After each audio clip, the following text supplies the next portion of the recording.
to roll along here for them and for LNG. Another heartbreaking loss as they're now staring down a very grim fate, which could be, if things do not continue to go their way, if they do not find momentum quickly, their season ending very, very soon. Yeah, absolutely. I mean, it was a valiant attempt there by LNG. They tried their heart out, but unfortunately it was not enough. In particular, I really do, even though his game number 3 was not the brightest, I do want to shout out Fish1 for coming in. You know, team is kind of expecting you to be the cure that Xiaofeng was earlier in the year for the team, that sort of turned them around. And realistically, it's just hard for any rookie to be that guy. So my heart goes out to him. My heart goes out to LNG. They tried their best. And yeah, like you said, Grapes, it's a grim reality, and it's an even grimmer fate unless they can turn it around. And, you know, we're saying that Ultra Prime maybe have a chance too. Hey, they are 1-4. They're basically in the same spot that LNG were in, or LNG's in the same spot that Ultra Prime were in about 5 seconds ago, right? So we can't just say, like, oh, it's so doomed for LNG. Ultra Prime now suddenly, like, they have a chance. But got to get on the win column to start things off. And for LNG, doesn't get easier for them as they play Edward Gaming to wrap up their first round robin tomorrow. That is not the easiest matchup, as we have clearly seen, as I think EDG still, have they even lost a game in Group Nirvana at this point? It's been basically unstoppable for them. They are 8-0 in game score so far. LNG gonna have to try to, you know, make that change if they want to have any shot at tying Ultra Prime in the standings after the first round robin. But then again, you know, if LNG actually do manage to do it, then, you know, I don't think anyone has, I know we have a lot of passionate artists around here in the chat and both on production, but then you could make like an LPL Group Nirvana Circle of Suck, right? Yep. We don't have that yet. So there you go, right? A win's a win at the end of the day. Even if it isn't literally a win in League of Legends, you can still make some fun memes around the LPL Group Nirvana, because this was, as my first cast here, Grapes, this was definitely a good time at the end of the day. There were memes, there were dreams, there was everything in between. I definitely had fun, and I really hope that this is, there's more to come from this, because this is a good watch, and this was a good time. Absolutely. Hey, it's great to have you here on the show for these first 2 series, and again, hope there's more to come as well as we get a look at some of the replays here of our 3rd game, our final game in Group Nirvana. Reminder that we are in our Super Saturday here on the LPL English stream, so 1 more series left to go. Going to be Anyone's Legends up against JDG, but in terms of player of the games here, I feel like Junhao definitely the easy option, but I want to give some love to Xiaosha. This man popped off on the Alistar. I actually respect that pick a lot. I would be inclined to maybe give it over to Saber for game number 3. But then again, I think that Xiaosha is a really good shout.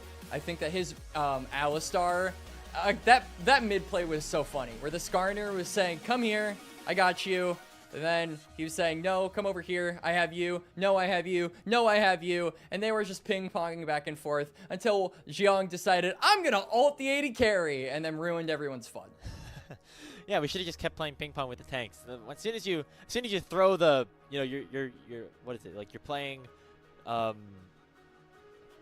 lost the analogy. As soon as you throw like the big dangerous like fragile thing and it shatters, then everyone has to go home and then you get yelled at. So like this, as Fish1 definitely got bounced around a little bit to end this game. Got bounced out.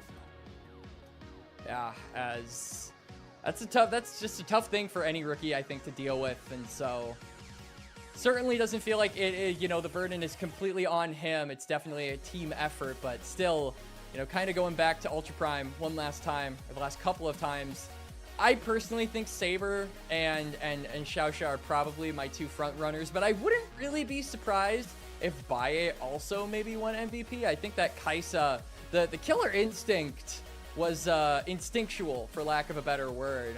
It felt like he was really, really piloting those ults correctly and knew when to go in. And I think that is a really good skill to have when you're going up against these, or when you're piloting these aggressive AD carries. And it's pretty contrary to what we're used to seeing from Baye, right? I mean, Baye is the Ezreal, the Jhin, the guy that usually is very, very monotone and calm in the laning phase. And I mean, this man just grabbed him by the throat and ran him. Yeah, that Kaisa doing a great job in that one. Getting a quadra kill. feel like if he really wanted to like risk his life and maybe sacrifice Ultra Prime's full chances of winning, should have done it, honestly. Yeah, would have been big respect. But instead, the MVP Hey, there award we go. Go over to Junhao. I mean, makes a lot of sense. This guy had such a high impact all series long. Yeah, he definitely popped off in this series. Big respect to him, leading the charge at basically every single engage, and I felt like he was spearheading the operation constantly. So congrats to Junhao. Congrats to Ultra Prime on their first win of the LPL regular season here in Split 3. And overall, we're not even done yet, Grapes. After this, there is one more series. If you thought the LPL was done, nope. Super Saturdays, baby. Yeah, and congratulations to you, Quacks, finishing your first shift here on Thank you so LPL much. English. Of course, I hope there's more. I genuinely do. This is really fun.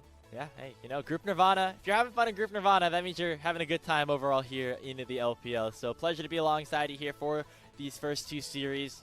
And we still have some more games to go. When we come back, we're going to do a little caster swap. Mazel and Rudude are going to be hopping in to break down JD Gaming versus Anyone's Legend.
Welcome back, everyone, to LPL English, your unofficial home for everything LPL. I'm Mazel. I'm joined by Root Dude. We're doing a little bit of caster swap. Got to give a huge shout out to Grapes and Quacks for covering the first 2 series, as we ended up having a 3-game banger in the last one. Somebody had to come out the victor, and Ultra Prime does as their 5th crack at it. But now we get to the heavyweights. We get to the top of the table. We get to Group Ascend, but the bottom of the table of Group Ascend, because it's JDG and Anyone's Legend, and who would have thought we would be here coming into this one as we take maybe a little bit more of an introspective look at JDG first and foremost, Root. Yeah, exactly. I think that for me here, I'm looking at why these two teams haven't had that same start to the split maybe that I'd have hoped for, and looking at how well the AL start has been versus how well JDG have gone and versus their expectations at the end of last split. AL back off of MSI, they've just absolutely blundered their way through the first couple of weeks. But for now, I mean, they won their most recent series. JDG as well won their most recent series. Maybe we're starting to see them return to a little bit of form. Hey, a win's a win, I guess, wherever you go. Let's go ahead and take a look, if we can, at this JDG roster, because it's a team that has such big names, such big prowess. Xiaoshu, obviously the newest addition here for this split. Wink, obviously, as well. But being able to find consistency has been key and has been nowhere to be found in a lot of cases, even though they were able to get that bounce back against FPX.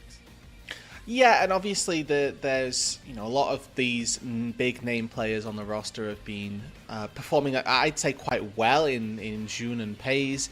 Haven't really been struggling too much, but scouting that mid lane last series had a really solid turnout, but needs to continue to keep that high performance because he is, like we've said, one of those all-time greats of the LPL in the mid lane. So we need to see him keep up at that level and try and push JDG back to that 2023 franchise legacy.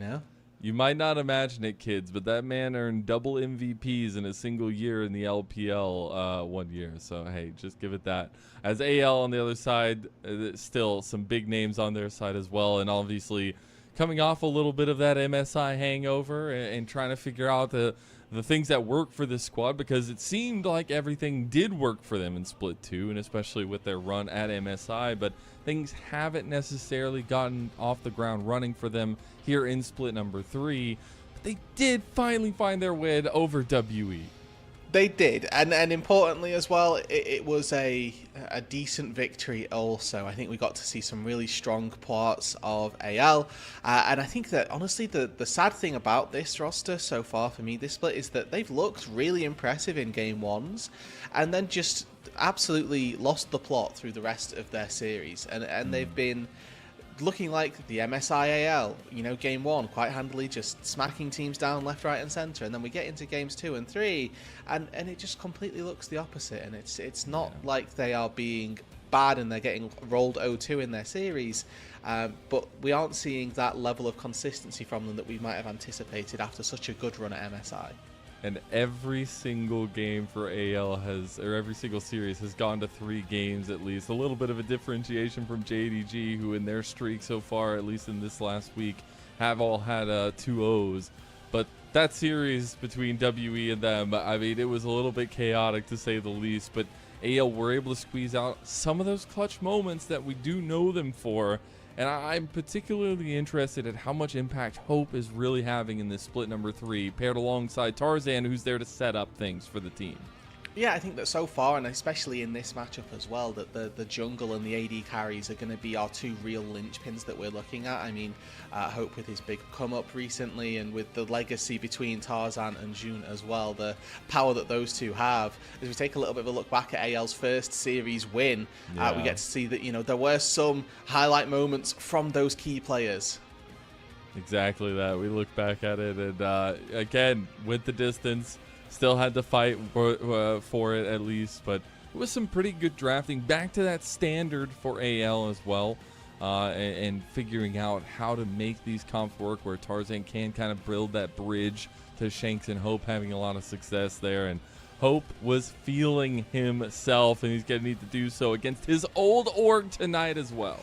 Yeah, I mean, that's going to be always something that he's quite, or that you'll be looking at as a bit of an interesting story to pull from, right? Like, Hope, I think, has been, as far as AD carries go, has been this perennially underappreciated ADC, and finally with a strong performance at MSI and, now a LPL title behind him, hopefully we'll get to see that continue and his story as a player begin to develop even further, and these clips here are just him kind of popping off and kind of styling on people and showcasing that yes, he's been replaced by, at the time, great AD carry players. He's getting replaced by Korean ADCs, man. What do you do? Yeah, that at some point just have some faith in him and he will reap the rewards.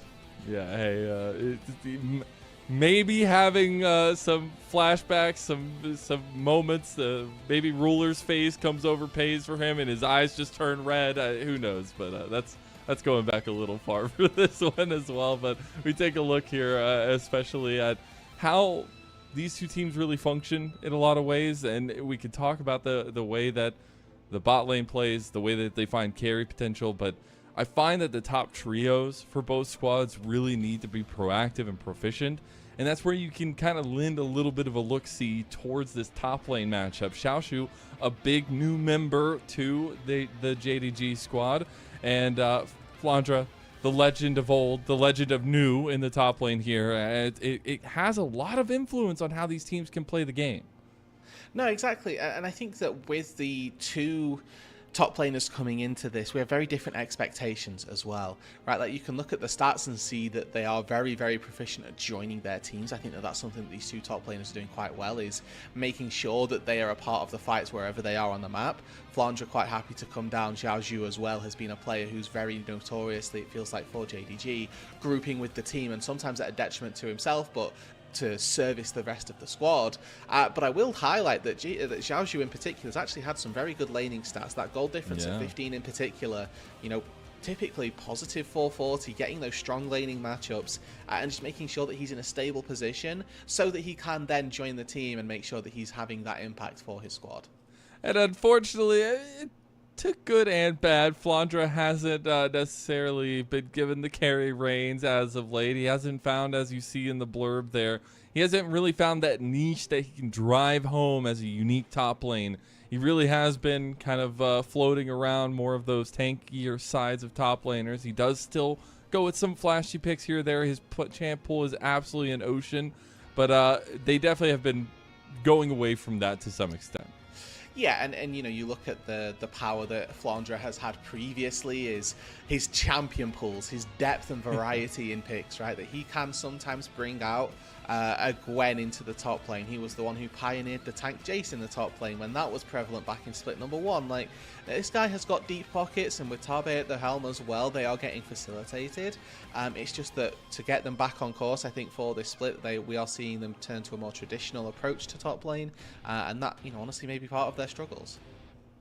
As we see anyone's legend take the stage here, I do want to zoom in a little bit more, or at least go back to that conversation about the jungle, and I just want to, because it's literally two of my favorite junglers. I'm going to be biased here. I think I have that right as a caster.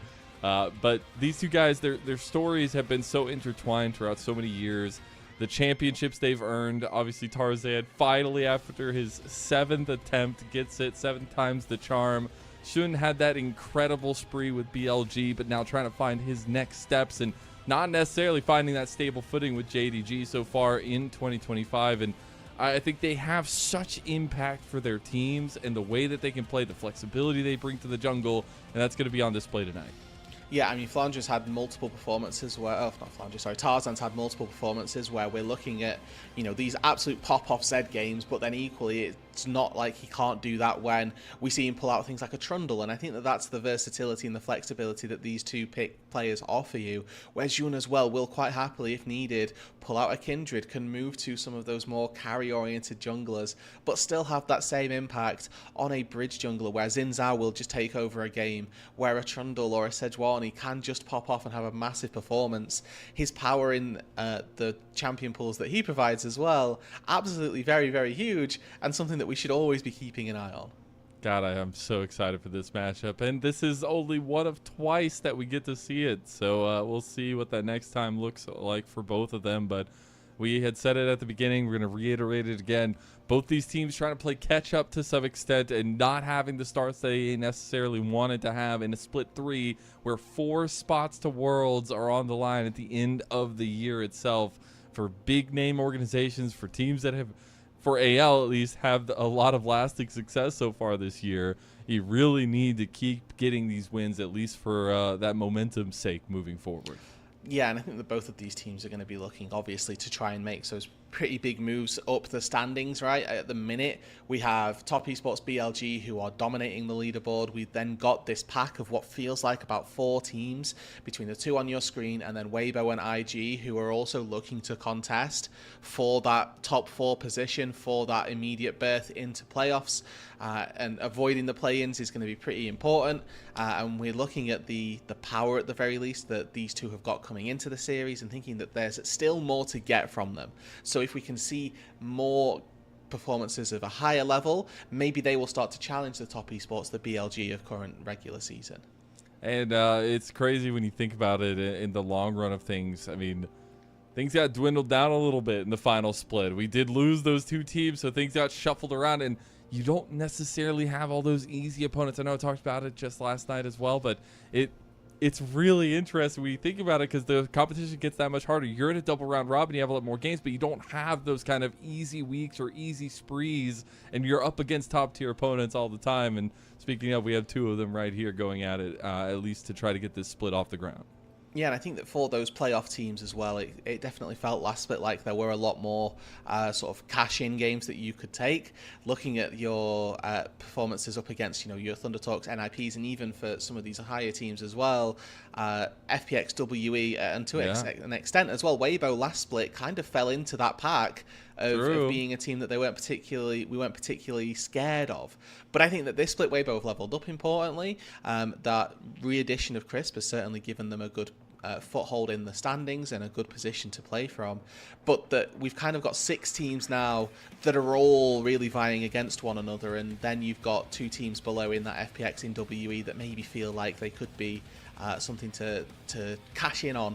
But when you're playing up against, that's effectively 5 out of 7 games in a round robin that are tricky and that are difficult, so that you have to make the most of.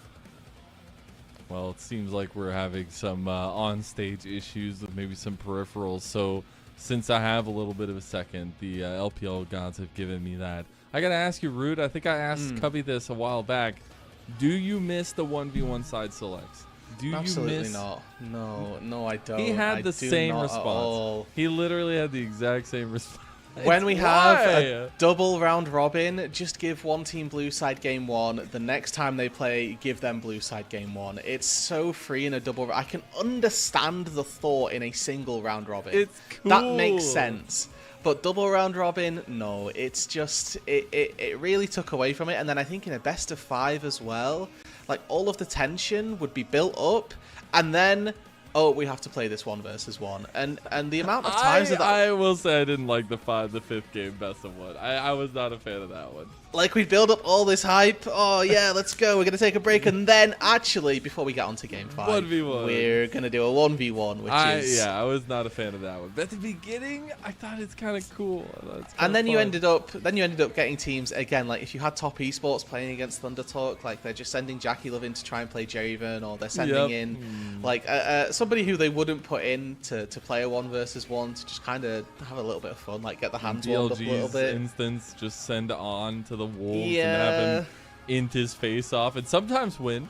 Yeah, exactly. So you do have these instances where it's a little bit underwhelming. What was your reasoning for enjoying it? I don't know. Just because it's different. I don't know, it's cool. The problem is I say that with like rose-tinted glasses, because when you actually get into it, a lot of there was like this weird roller coaster. Like at the very beginning, it was really fun. We were getting like Draven v Dravens. We were getting like crazy stuff. Then we went to like Azir Corkis, and or like just Corki versus Corki, or things along those, like Yorick, and it just got boring in a lot of ways. So like I think in concept, it's cool. Execution is a different conversation, especially when important factors are on the line, like blue side, and with the blue side dominance we had seen when we were having those 1v1s. I think they should add Fearless to the 1v1s, but the way they do it is you get one champion play per season. So every season you play, or every series you play in a season, you have to play a different champion. So you don't get to play Corki. Like week 1, it's JDG versus AL. Hope picks Corki. That means that no AL player in the future can ever play Corki in the 1v1s. For the rest of the split, no, you're not allowed to play that champion. For the rest of the organization's history. No, because then they'd run out. They'd run out eventually. But then at some point they would run out. There's enough champions. But in like 4 years. Yeah. In like 4 years, they'd have to. And then we'll have League 2. We'll have League 2. Maybe that's the move. Maybe that's how they go for it. But I think that'd be how I go for the Fearless, and maybe make it a little bit more interesting, so they don't play 17 games of Yorick back to back or 17 games of Corki. True. Man, what are your odds on us getting a League 2? 0. Really? 0 odds. League of Legends 2 will not happen. They will just make League of Legends, but on a new engine. If anything, that's as good as it. And it's not going to be called League 2. No, just gonna do the Valorant thing. It'll be remastered. Yeah. Most likely. Well, looks like we are getting into game. The okay. Issues or whatever happened. Casters have stopped vamping. Draft is on. I've stopped asking Rude Dude wild and crazy questions, which I'm gonna come back to those. Yeah, I'm sure. But JDG are gonna be on that blue side. They are gonna be banning away the Aurora and the Poppy. Some real flexibility with the Poppy where it can go for AL. On AL's side, they're going to ban away that Varus that has seen such priority in the LPL. Yeah, and a little bit of a removal, I suppose, of jungle priority. I think that the Aurora on blue side in game number 1 is a very big ban from JDG and not something that we are as used to seeing. Looking currently at things like Talia and the Azir, they are still open and available, and I think that specifically when Shanks is in the lobby, you have to consider Azir as something to keep your eye on. Up against Scout as well. Several or like hundreds of games on Azir at this point in his career, so also something that we might want to think about. And then the Orianna by default sort of goes a little bit further down, but we've got things like Vi still available in the jungle if they want to go for a Vi Xin Zhao trade, or maybe some Xayah getting locked in as well. I could see that as well. The Pantheon is going to be the final focus for JDG. We'll get the Trundle ban there for AL as well. So some big ticket junglers going to be off the table here. Some things that we have seen both teams kind of lean on towards as well. But the Vi is also going to be banned there. So heavy jungle focus right now between the two, at least in the banning phase. We'll see what that first pick is going to be, and it's the Xin Zhao. Yeah, with Trundle off the board, this just is the premier S-tier jungler, and like I said in the pre-show, Xun on Xin Zhao can just occasionally take over games. Looking at responses for Tarzan, potentially on 3 if you want solo laners here. We're looking at that way up of Azir versus Talia, and it looks like for Shanks, he's actually going for something a little bit different from what I would have anticipated, taking the Talia earlier on. And instead of locking in one of those top laners, right, we see Gwen and Rumble still available. Sometimes they hit the ban table as well. So top lane not elected to be gone for here by Flandre, instead giving the choice over to JDG which one of those they'd like. I'm very curious at this drop by AL. I mean, they go for the Wukong, something Tarzan can have a lot of strength on, but they're giving away some premier picks right now with that Gwen gone, and now the Orianna as well. The ball delivery with Xin Zhao is going to be extremely strong.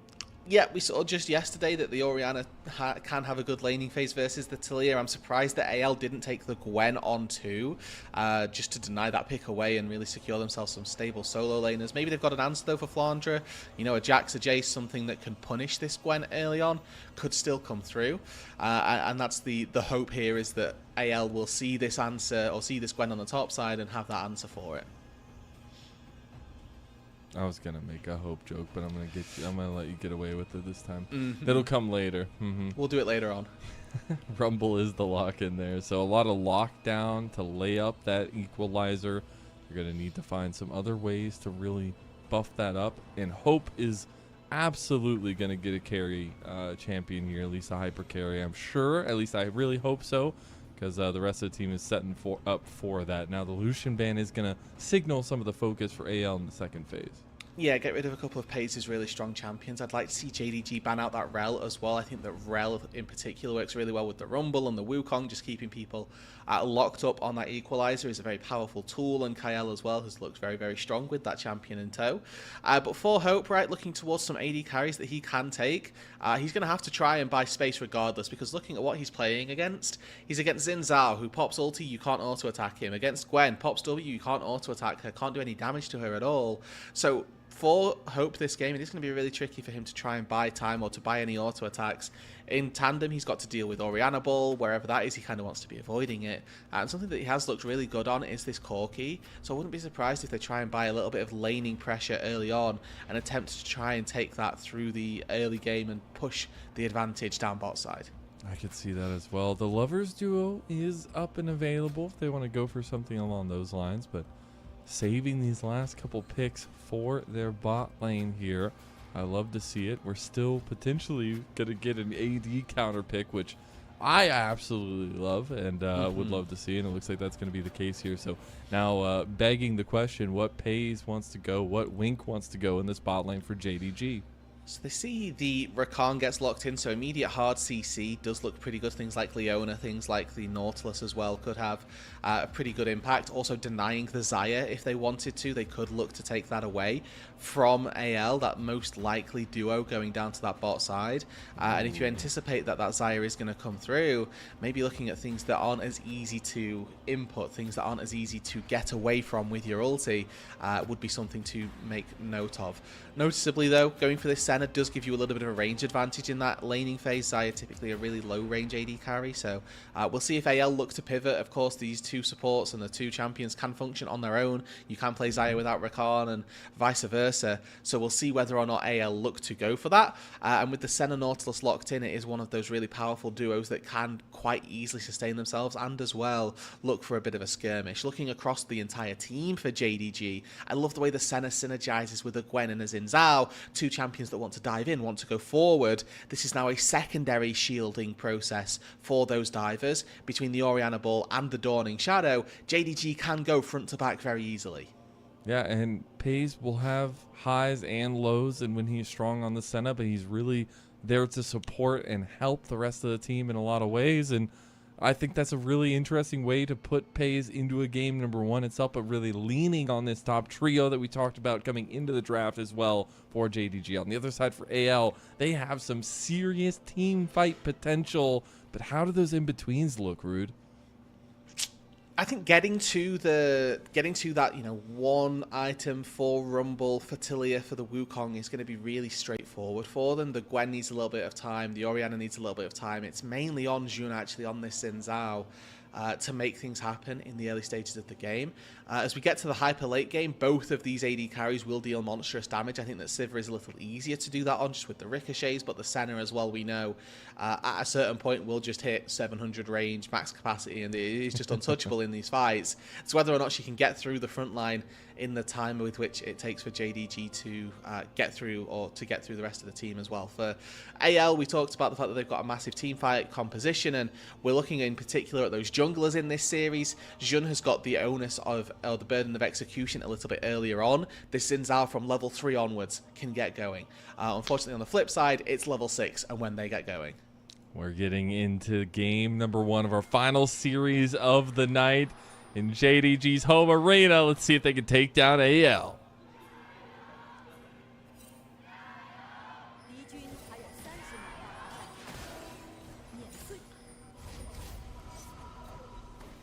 Crowds out in force, level 1s as well. You'd love to see it.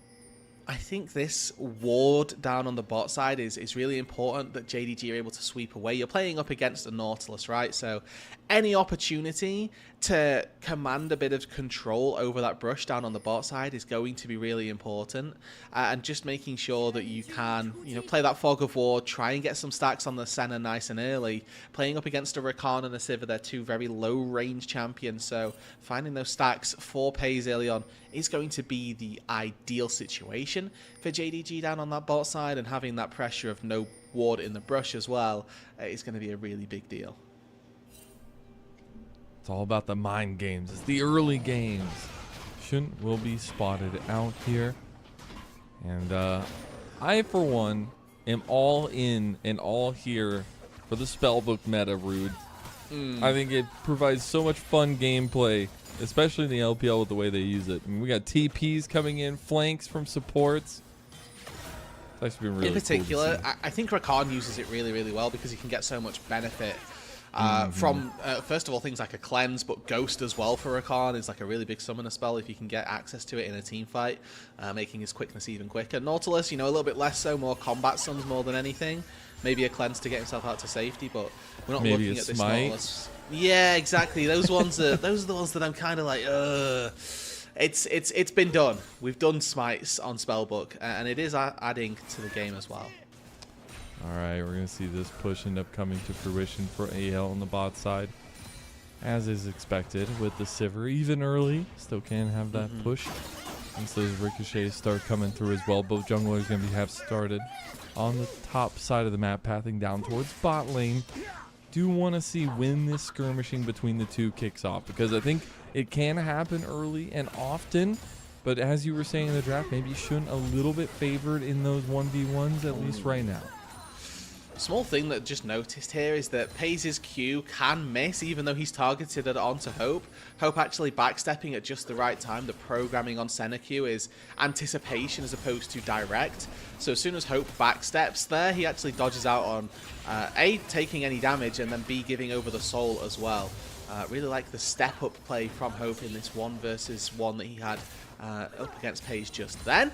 But looking at this Senna, you know, scaling and farming quite nicely. Only one CS missed on either side by both of our AD carries, so they are more than happy to just sit back, chill out, farm their way up. And with both of our junglers making their way to this bot side, it's Jun who struck first down there, but not the one who's going to get the crowd. With no access to bot push, Ooh. it's Jun that loses out. Yeah, he's going to see the bad news. He was also spotted on his way across mid. Will be continually spotted on his way to try to get the top scuttle. Should be fine to get that objective at least.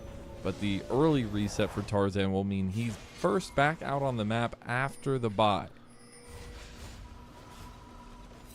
And as we look later on into this game then, Mazel, we already highlighted that there's a really good sort of one-item spike for the Wukong, the Rumble as well. But when they get to the late game, AL in particular, not going to feel like they can't win the game anymore. I think their team fight is really solid. They've got big ultimates with Kael, Tarzan, and Flandre. If they can layer those quite nicely, there's not a lot of mobility on the backline of JDG in particular. So they should get caught up, should get taken down by those quite easily. And then, of course, they've got the Sivir ripping through them as well. My main concern comes from actually the front line of JDG and how well it'll be for the Gwen and the Xin Zhao to get access to Hope and to Shanks. The thing that I want to keep our eyes on is the fact that Hope actually has Ghost, so he can actually kite out Zhaozu, kite out Jun a little bit easier than if he had the barrier. Now we do look at the map state right now. FaZe and Wink had made the move up towards top side. Flandre is going to have to fight off the 1v2. Xiaoshu had gone down towards bot side. Now FaZe flashes, gets the root. The wind becomes lightning, and Shun trying to look for this first blood and does end up striking gold. JDG on the board. That's exactly what we want from Jun early on. He's a jungler, a Xin Zhao that can have agency at that level 3 marker. Tarzan, if he goes to a lane, he's going to dash on somebody, he's going to Q them, and they're just going to keep walking away. You don't have the damage early to make those plays happen. But from Jun, nice and early doors, set up by FaZe with a lovely W flash, he's able to make a play happen. More souls going to FaZe as well, and about half health for Flandre as he comes back out with his TP. Seeing Xiaoshu did end up getting his back off, going to redeploy back down towards that bot side, so it seems like they're going to keep presence down there. AL is going to take the dragon with the vacuum of space in this bot side. And there's not going to be a trade for the grubs this time around. Tarzan has sort of elected to forego that top prio in exchange for securing a dragon, but Flandre's bleeding out here on this top side. This wave is pushing away from him, JDG, and making sure that he's denied not just gold but experience as well. This is a really solid move from him just to make sure that he can get access to some gold.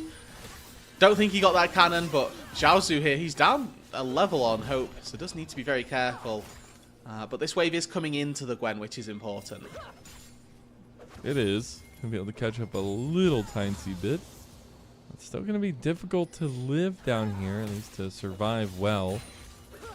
And that's where I got to look back towards jungle influence. Are we okay with Tarzan kind of playing the map a little bit more so than playing to be proactive and finding influence, even though we're about 1 minute and 15 seconds away from Grubs? I think that's necessary, right? He's playing the Wukong, and the nature of this draft is that, unfortunately, AL won't have that same jungle prio or same jungle presence in the early stages of the game. The Xin Zhao can do that, the Wukong simply cannot, so it comes back to that blue one from JDG. They've given themselves this opportunity, and it's good to see them leveraging that as well.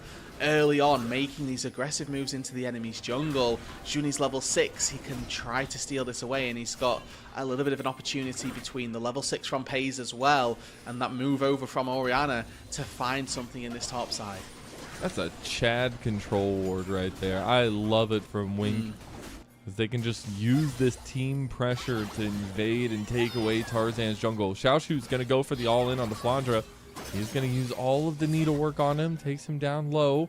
Flandra might have a rebuttal now, though. Still has the equalizer available. Tarzan going to look for the play, goes for the flash over the wall. Soon in trouble. Dawning Shadow comes across. They have a lot of damage, but it's not enough yet. Pays is going to take down Kael. Now it's the play onto Shanks here, too, as Scout finds a nice little hit with that shockwave.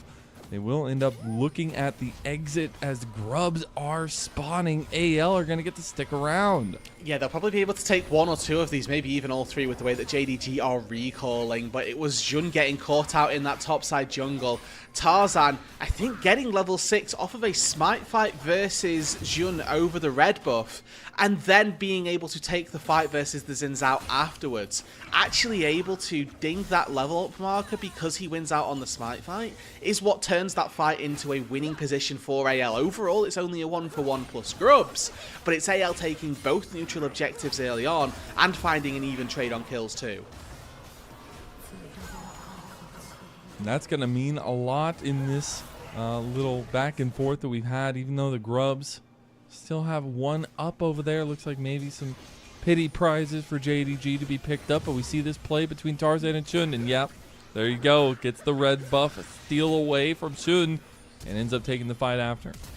So he was already level 6 off of the Krugs, but even still wins out on that smite fight, and the red buff in this skirmish is going to be very, very powerful as well. I feel like AL could have got a little bit more here. Tarzan, unfortunately, missing out on that seismic shove does allow Pays and Scout to both be able to walk out to safety. But even still, a 1-for-1 when you're able to use the Grubs to take this after the fact. It's not a bad position for AL to find themselves in, as Xiao Zhu now hops off of the seismic shove, but still takes a good chunk of damage from those pebbles. You got to be careful with all these dashes. Shanks can lay it out in the right timing. Gets a little bit more difficult. He is pushing pretty heftily into this top side. With Shun back out on the map, could be looking, but is just going to go for the scuttle. We have about 1 minute and 15 seconds till that next dragon. You have to remember AL had taken the first one. It's going to be on a pretty quick timer, maybe not the fastest timer of all time, but still going to be something that AL can build towards, and that's the biggest picture for AL, is building towards this team fight potential. And making sure that Hope, importantly, can reach that 2, 3, honestly 3-4 item marker on the Sivir. One of these champions that really, really benefits from 100% crit chance. Getting those ricochets across the team is, you know, what can help her just absolutely rip through people. And it is, most importantly, for these AD carries, I think the storyline that we want to follow is this Pays versus Hope saga, almost, as maybe Pays coming in to replace Hope once upon a time, but looking at Hope versus his former organization, the JDG 2022 roster that he really sort of made a bit of a name for himself on, and now he's on this AL squad where I feel like he's getting that international notoriety as well with his performance at MSI, you know, having mammoth performances on Illusion, now looking at a Sivir in a domestic setting. Yes, the stakes are much lower, but up against this JDG organization, there's something just a little bit more personal to it. We're taking a look at the map state now because that dragon had spawned, and we do have some first item markers being hit. I believe it was JDG's side of things as well, with the static shift for Pays, as the Sundered Sky for Shun. Not yet there for AL, but they are deployed on this side of the map. Only advantage so far for AL is a couple of 100 gold in that mid lane, but we look across the items. The only real disparity is in that jungle role. They're invisible. Ooh. Fine. Okay. They're just ghosts. You can't be scared of Still go ghosts, in, though. although Hope might need to call the Ghostbusters. So Spellbook Ghost used by, I believe, Winker. TP behind Scout, and he doesn't appear to have seen this just yet. Well, the equalizer signals it, though. Shanks wants the angle, waiting for the seismic shove. Can't connect it. Wow. Does get about half health on Scout, but it will not be the kill they were looking for, and that's also the TP burn. Very surprised that Scout doesn't even have to flash there, but he's able to just phase rush, walk himself out to safety, and actually not really in too much trouble. Use the Weaver's Wall here. Does have damage. Misses another seismic shove, but might just be able to run Scout down the flash play on the other side of the shockwave. Yeah, landing those Ws when there's no CC, it is really difficult. It's why we talk about Talia being one of these champions that needs setup from their jungler, but even still, Shank's struggling a little bit to find the mark with these spells, but forces Scout's flash. I think even if it was underneath, it was looking like it was going to land, it probably just forces Scout to flash that instead, so overall, they get the best benefit that they were ever going to be able to get out of it. You can see once again that Shanks is extending that gold lead a little bit as well. Now he's going to get a couple of plates. This is in sacrifice to Flandra, though. Splitting XP, splitting this gold, while Gwen is getting free time on that top side to take turret plates for herself. We looked at it in the pre-show that this top lane head-to-head, Xiaozu, as far as top laners go, has had a very good gold disparity at that 15-minute marker, where we're heading to that same junction again. And Xiaozu currently 700 gold up over his counterpart. And that Gwen is always going to be a Gwen. Yeah. Can always be able to have that kind of carry potential in games. And it's going to be a good place for Xiaozu to find some advantages as time goes on. Kind of combat that scaling that we were talking about, or at least that team fight potential that AL has. As he will be hitting that first item as well. The Rift Maker will be completed. JDG going to try to push in mid lane. We do have the Rift Herald coming up in about 1 minute and 20 seconds. And already, AL have had pretty significant objective control. And one of the things that we praised AL for through regular season and into MSI as well was the way that their jungler Tarzan was able to find these objectives, and most importantly as well, his linking up with Kael to look for plays and to set up that vision. And it feels like in the early stages of this game, we've not seen Tarzan go particularly for any aggressive plays even post this level 6. What we have seen though is him dominate those neutral objectives. AL are currently up in every regard. There's a Herald spawning in 40 seconds. I think that's the window where I'd like to see JDG try to punish and try to make something happen. Is Scout? Yeah, Scout should hit that first item now on this back coming through here. So as we get the redeploy coming out onto the map for this Rift Herald, as I'm wondering if he's actually going to be able to complete it. Maybe he's waiting for a little bit of gold. Does almost have his TP back up as well. He's been sitting in base for a long while. There you go. He just had to wait for like 20, 25 gold. But we'll be going to Ludens first. And this Rift Herald fight's important. Oh. Quite aggressive as the wall comes down. Shun's going to have to flash. That's unfortunate there, as it's just the Weaver's Wall play. He ends up getting Shun's flash, so the steal becomes difficult. The entrance becomes difficult, but JDG want to enter nonetheless. For me, it's about burning these flashes and then doing something with them. We saw Scout lose his flash 3 minutes ago. Hasn't really been punished, and JDG looking to take this fight. This is where that punish needs to come through from AL. There are 2 carries, no flash. Try to take them down. Kael has ult, has flash. This Orianna is a sitting duck. You're going to get the TP coming in, and AL just give that entire side of the map. They're going to ping down towards bot, try to get this outer turret. It's going to be slim pickings there for them, just trying to recoup a little bit of that gold. It's still a very dead even game. But that Rift Herald will open things up in mid lane. It should gets a little bit handsy here. He's going to throw up the Rift Herald and might just throw up his life. Depth charge going to be used by Wink to make sure he can get out. The charge comes through. The zoning quickness there from Kael as he just ults and then doesn't use his W to walk forward. I mean, for AL, this is like, they're still losing out on this. If they can't get something mid lane. Oh, they actually are looking on Pays here. He doesn't really have any escape tools. Dawning Shadow buys time, but the seismic shove ends his life. Shanks finds the kill, and now they're going to follow up. Double shockwave, though, to respond. They end up finding good damage onto Kyle, and he will end up falling. Shun's still alive here. Another side. How is Hope alive? Xiaoshu coming alive, too, now with this needle work. Will only hit the tip of it. And that is a crazy fight 16 minutes in. Yeah, and I mean, I want to credit Wink for his play around this setup and around that dive. Actually did pretty much everything he could to keep Paze alive for as long as possible, and through Flash Barrier and the Dawning Shadow coming down, he buys a lot of time, allows the TP to come through, and allows for JDG to punish AL for this overdive. So to keep your eyes on Wink here. Keeps an ulti onto the backline to try and keep them separated for as far as possible, and actually rooting up the Rakan on his entrance to this as well. Rehooks in Tarzan to allow for a double knockup, and then able to also follow up and keep himself alive in the back half of this is the really important part. The fact that Hope is able to walk out through this topside jungle, I think if Scout had just refocused his attention to the top side, might have been able to find something a little bit better. You know, AL allowed to get Hope out, but I think that's a little bit lenient really from JDG. Yeah, honestly, as now we have about 20 seconds for this next dragon. Weaver's Wall is going to be used onto Paze. They try to catch him out again. They realize he has no summoner spells. They get the outer tower, what they came for. Now they're going to collapse back over to the dragon. Would be that soul point on Mountain Soul for anyone's legend. It's about if they can get those resets. They made a big play to try and take that tier 1 turret and committed Hope's ultimate as well to do so. Again, in a position where gold is about even, not really anything to split hairs between in any of these roles. It's JDG, though, that have started up this dragon. They're there first. Scout's got an angle. Oh, they just take the fight. I think Shun wanted to try to take the dragon. Now Wink has overextended. He's about to give his life as well. Tarzan finds a big cyclone onto the backline. Kyle, he's just dip diving and dodging all over him. It's like pinball, and he's the ball. Right into the hole goes AL, and right into the soul point fight.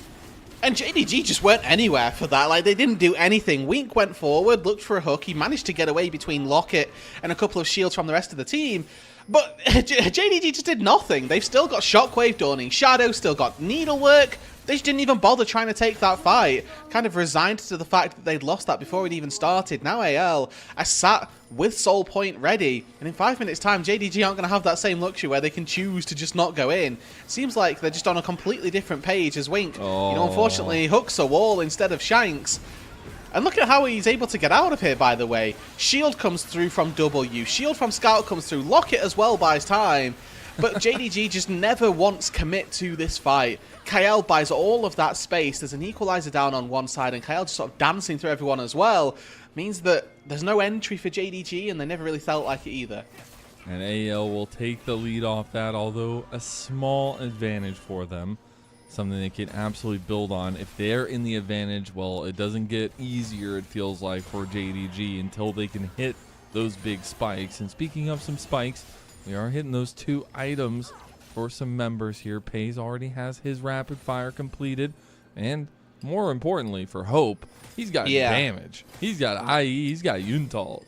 I was going to say, if we're looking at 2 item spikes for AD carries, I'm more headed toward the Sivir, and I think that at this point in the game, Hope is so happy with his position. Yes, he's not going to be able to sort of do the 1v9 pop-off team fight. We don't quite have the Navori Flicker Blades coming through just yet, so the cycling of those Qs and Ws isn't quite as present. But versus the Senna, the Sivir is going to do so much more damage, and the 1v1 and the damage output in team fights is not even close. But that's kind of not why you take Senna at this stage in the game. You've still got Xiaozu, who's going to do a lot, Jun, who's going to do a lot, the Scout Orianna Ball as well, quite present in these team fights. It's when we get to the hyper late game that the Senna starts to come online. At the minute, Senna offers utility, offers you the shield through ulti, offers you the heals across longer, drawn-out fights. And it's about Paze reaching that 4th, 5th item where he can start to take over. And that's going to be the spikes we're waiting on. Those are the moments we're waiting on, as it is AL collapsing to try to take this outer turret. They might have just made a fast play on the Scout. Scout instantly flashes, but he can't get out. Equalizer comes down as well. He's in trouble. He's left out by his lonesome. Even the depth charge couldn't save him, as AL strike again. And now they're just going to go for the Atacon. Yeah, this whole time Xiaozu decided he wasn't committing to a fight here. He was splitting. He was going to take some gold. And it kind of left Scout out to dry almost. Look at the vision coverage on this top side for AL. Pink ward's very deep in the jungle, and Kael and Shank zoning them away right now. Xiaozu TPing in, but this is 5v4. Yeah, it's a bold TP, and the Atacon's already gone. So really not going to find anything off the back of that. They're going to try to collapse into mid, maybe take down this outer turret. It is just a really blow away from getting taken out, so they'll get some of that gold back at least. Yeah, I do think that JDG is a little bit lost on the map here. Xiaozu should have kept on pushing, tried to threaten that tier 2 turret in that mid lane as well. Pays, I'd like to see him get this a little bit sooner. You can see now they're behind on the play to set up for Dragon. Pays has got to go back to base and now walk out to that bot side, try to defend his vision that his team is setting up. But look at the rest of AL. Hope's already clearing this mid wave. Now he can move into the jungle, move down to this bot side and help out his squad. And AL, they can completely run this bot side jungle. JDG walked top lane to have a look at the Atacon falling instead of doing anything productive on the map. Kael moving in now. Be that forward sword for AL. Tarzan stealing away the Chicky Nuggies from Shun.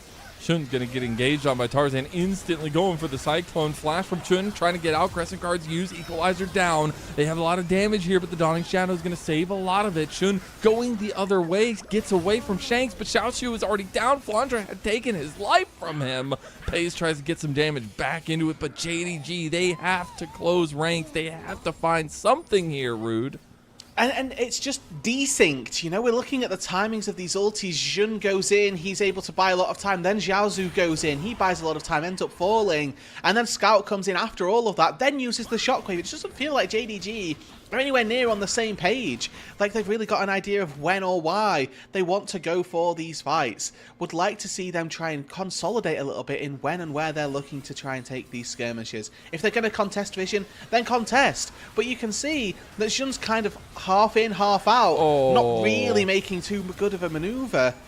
And Hope is just free firing this whole time. AL largely 5 members strong and a massive core as we look back to live. Meanwhile, it looks like a deja vu, but this time it's in mid lane. Scout is just taken out from the team surgically as AL try to cut off the rest of the squad. They end up finding Wink with it, a double kill to Hope, who just like in their last series is popping the hell off, and he is feeling himself now in this rise for anyone's legend. And on this Sivir as well, he's got so much safety between the Flash and the Ghost and that spell shield as well, that he never really needs to be threatened by any single spell from JDG because they're so disorientated, because they aren't going in together. Hope's got time to cycle through his E cooldowns because he's never getting Nautilus ultied in tandem with a Xin Zhao jumping on him with an Orianna Shockwave. This combo of Xin Zhao Ori should be really easy to plug and play. Scout puts the ball on Jun, and then you hop on top of the Sivir. But Hope is playing with so much space, and also JDG are playing so haphazardly, so disconnected, that they're not able to execute on that. And this was the biggest conversation, the biggest question coming in is why I was so excited to see what these teams were going to bring to us, because both of them finally coming off a win. JDG in this weird topsy-turvy up and down state, but AL, they just got their first win of Split 3, the champions from Split 2. And it's so crazy to me have seen that fall, but everybody talks about the MSI hangover. Everybody talks about what that brings to teams, and it's AL that finally look like themselves a bit here. And I will say we've been here before. All 3 series that AL have played, they've looked very convincing in game number 1. But they haven't won on red side. They haven't, this is true. I would argue that this is maybe the least convincing that they've looked on game 1, even though this looks like they are doing exactly what they need to. This isn't nearly as dominant, let's say. It feels like JDG have kept that's the pace, biggest difference. let's say.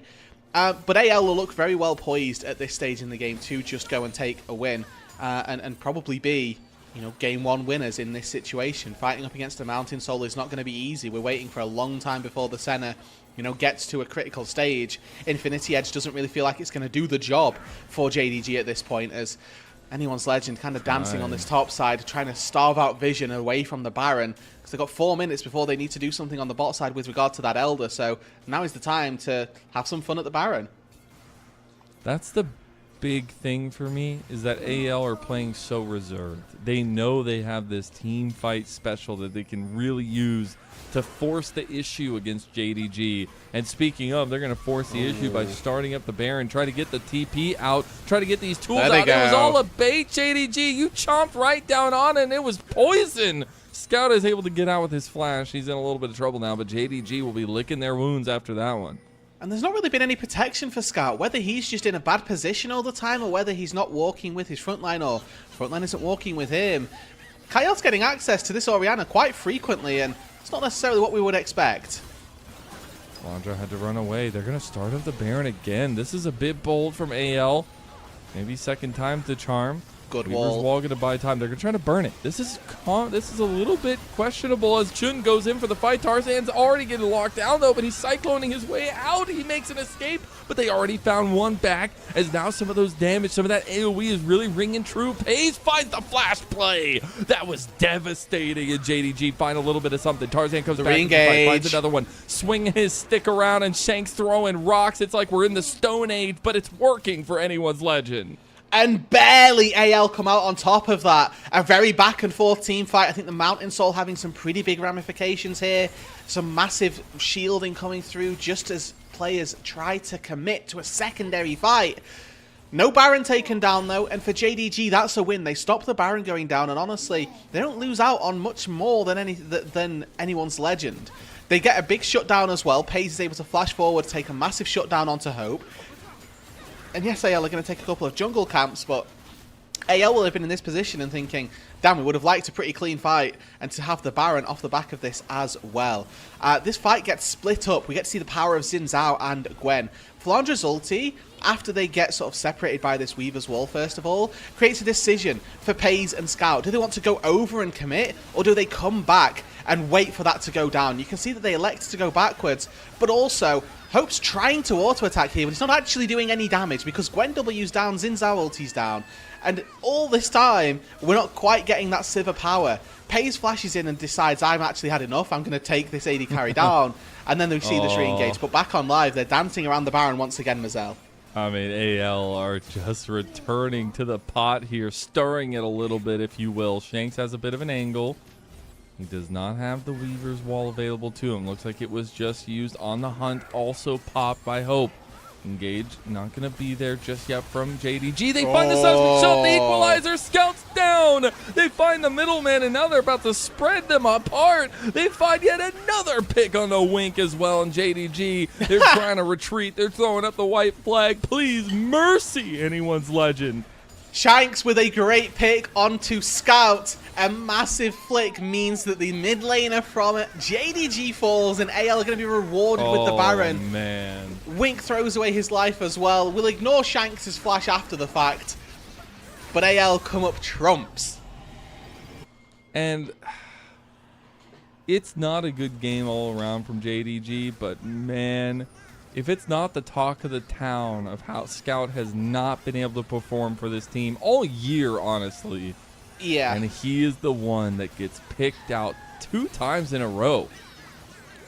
And honestly, just a great flick from Shanks. If you want to have a little laugh here, we can watch him again. Looks for a second onto Zhaozu, not quite able to find it. Does sort of throw away his flash, but even still, the Baron is secured, and AL now in a much better spot than they were probably just a minute ago. Like, what do you do in this streak? You are so backs against the wall. Now you have, like, the game-deciding objective already in the fight. Honestly, for JDG, I don't know what they do. It's a really tricky spot for them to be in. Questions.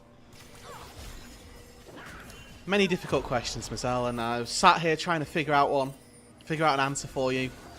I'm afraid it's just not possible. The answer JDG, they're looking for a flip. Is to just start it up. Yep, why not?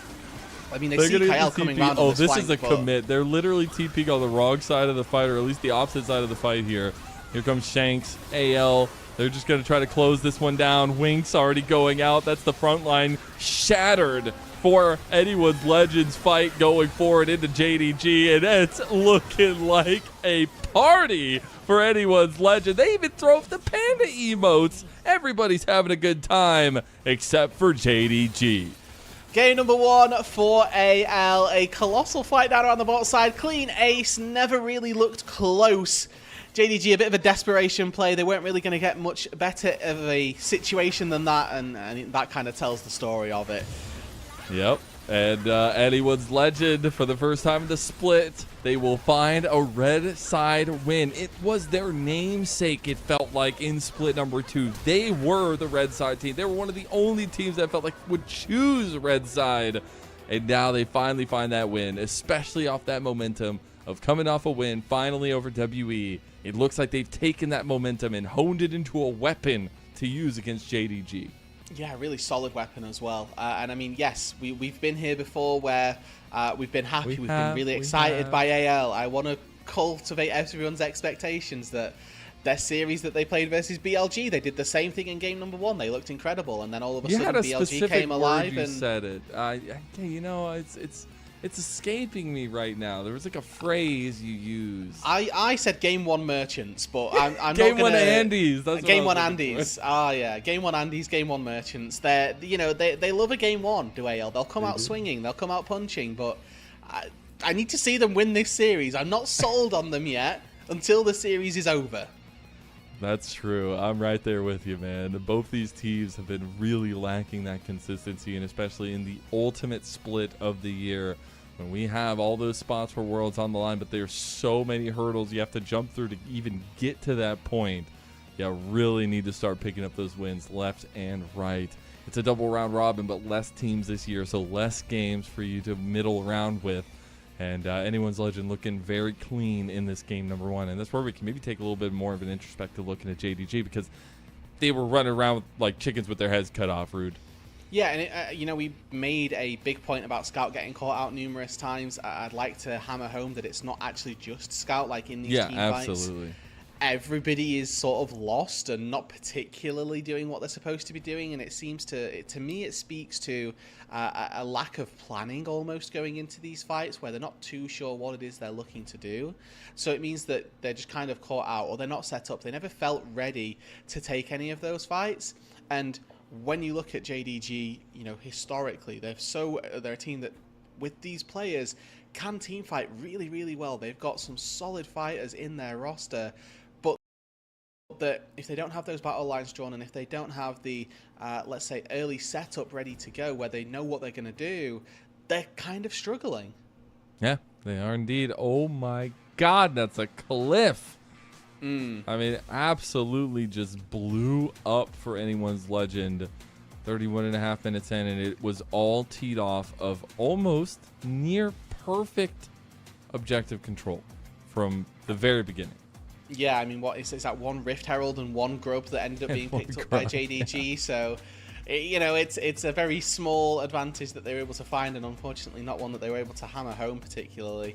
And I will say as well that when I look at AL taking this first game, obviously it fills you with that confidence, and looking at Hope again in particular really stood out as a player to keep our eyes on in that early game and into the late game as well. Was very consistently doing the damage that a Sivir needs to do.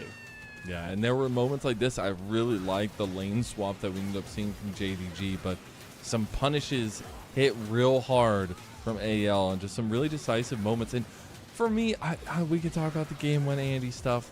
That's cool. But this felt like, again, like I was saying in the cast, like a return to the AL that had been so decisive in Split 2, that we had seen good moments from. And especially the kind of using a great draft and then supplementing with great execution as well. And that's how they get you, Mazel. That's how they get you. They reel you in. They reel you in with this game 1, and they're like, yeah, guys, we're back. We never left, and then you get excited, and then you think they have Tabe as the marketing manager. I feel like he could sell me anything. That's true. Honestly, that guy could, and that's absolutely where they're going with this. I think that he's the brains behind the project, where he also gives them, impossible to win drafts in games 2 and 3, and that's what the story is that he's helping like, them sell me this get more pen, screen and it time. just gets worse. Starts off with the classic pitch. He does really well. How about life? What do you value? And then all of a sudden he starts talking to you about gardening, and you're thinking, how does this relate to anything? Well, hopefully there will be no gardening talk today, even though maybe some harvest got taken care of here for AL versus JDG. Ended up being a little bit more one-sided than the early parts of the game would maybe lead out to, but this was the devastating one. This was the moment that had kind of led to the beginning of the game, is Scout just not able to predict where that seismic shove was coming from. And as well, right, we talked about, you know, Scout having a pretty shaky performance. Talk about Shanks stepping up at the crucial moment, finding that flick, literally finding the pick that wins them the game. Yes, the game was already, you know, pretty well off as far as it goes anyway. But he's the one who starts that fight. He's the one who finds the pick and is able to engage that target. The pandas emotes are so cute. My God, they're all synchronized because it's the when you get the ace kind of thing. Yeah, I appreciate that the players have bought into the panda moniker. Like when Flandra was playing the Yorick, he was playing the panda cat skin thing where it turns everything into pandas. I mean, the whole team they've got their marketing scheme down, and I think it yes, looked good for game number 1. I guess we'll see if that ends up paying out in the long run of things. But who do you give MVP to for this game 1 of the series? I honestly, I'm not certain. I can't put my finger on it. I mean, Hope had a really solid performance. I don't think Tarzan had a bad game. I don't really think that Kyle had a bad game, to be honest. I think that his Rakan was pretty instrumental in a lot of these fights. So anybody from the bot lane is who I'd be happy with. Okay. We can either have a Sivir win or a Rakan MVP. All right, well, we'll see who ends up getting it. It's Tarzan. Neither of those. Get out of here, rude dude. As Tarzan with that objective control and constant pressure after he got that level 6 mark really felt good. Yeah, that's fine. It's okay. I can understand it. He and I did can nothing see it. for like 50% of the game and still gets it. You know, it's fine. Yeah, that'll happen. That'll happen occasionally. That will happen, and it did happen, rude dude. But you know what else is going to happen? A little break while we get ready for that next game here as we're getting ready for the second between these two teams. We'll see if JDG can bounce back and bring us to 3 after AL's first red side win of the split, and we'll see you there.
Welcome back, everyone, to LPL English, your unofficial home for everything LPL. I'm Mazel. I'm joined by Rude Dude, and we are off almost into our second game of the final series of the day. It's been a long one, and it might just get a little bit longer. We'll see if JDG can bounce back. But before we get to that, if you want to play like the pros you see on your screen, or maybe something like it in your own solo queue games, take the opportunity to learn directly from pros themselves. Whatever your rank is, the best way to start climbing now is to schedule a coaching session with prodiff.gg. It's really, really awesome. You get like one-on-one coaching. They like sit with you and they give you their perspective on what you could do differently, what they would do in your same position. And I think that kind of mindset or that kind of knowledge can go a long way in terms of your own development itself. You'll work with one-on-one with coaches from recent players in the NACL, ERLs, and the LTA, who will teach you to play just like a pro. You can also use the code LPL10 to get 10% off at checkout, as well as supporting the LPL English broadcast itself. Huge shout out to prodiff.gg. Really loved their sponsorship across NACL and here now with the LPL English. Yeah, really solid program if you can look to take advantage of it if you're looking to level up that solo queue gameplay and maybe start to play a little bit like some of the teams on our screen. If you're at that level, try and extend it a little bit further. I mean, back to this series, AL had a very convincing game number 1 up against JDG. They are 1-0 up now. And looking to hand JDG their 3rd loss in the season. JDG, though, looking to turn that back around, make it that they are the ones on the front foot and send us to a game number 3. And it feels good to see anyone's legend back to form, but as you had mentioned, and as we have to keep repeating, they are Game 1 Andes. Every series they've had have gone to 3, and they just won their first one against WE not that long ago. So being able to take some of that momentum is huge, but you got to see that consistency come through. Another game win brings that closer to being answered. And for JDG, it's just looking for synergies, man. Look for something, ease of execution, togetherness, and really playing to their strengths, right? Like the mid-jungle duo for this team should be strong, and they can lean on the carry potential for Pays, but Pays was on the Senna last game and not really on that super carry potential early into the game. Yeah, I do think that Pays on Senna is handicapping JDG a little bit. It's putting resources into other areas of the map that, you know, unfortunately just aren't quite strong enough currently. And I do think that, like you say, on paper, JDG should have a very strong mid-jungle duo, but it seems like that link-up, that pairing between the two of them just hasn't quite been right, and whether or not they can fix that going into Split 3 and through the remainder of it, we'll have to wait and see, because there have been glimmers, there have been flashes like their last series where they look incredible, where Scout looks amazing, in fact. But unfortunately, that just wasn't the case last time round. Got caught out, got picked up, and lost his team very crucial moments. A lot of respect being paid in this second draft. JDG still going to be on the blue side after losing that game number 1. They're going to ban away Shanks' Yone first and foremost. I think it's a big shout out there. The Aurora and the Azir all focused towards that mid lane matchup. But it is that Varus as well as the Vi ban by anyone's legend and that Scion that just feels like it's so strong. Yeah, Pantheon being open, it's got to be an instant pickup from Shun. Yeah, we don't have. We could probably see Trundle traded by Tarzan, or if Jun fancies the Trundle over the Pantheon. It's not something that we've seen too frequently, but could be the answer. But yeah, Pantheon gets taken here by JDG nice and early. Jun, one of the players who I've actually seen get to pilot the Pantheon and typically look pretty good on it.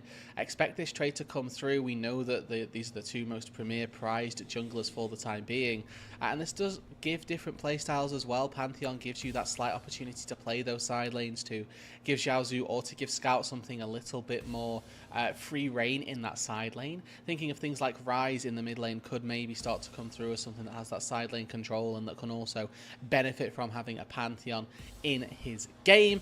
And there you go. As soon as sort of AL recognize that, their heads are on, screwed on straight, and they can maybe think to take it away.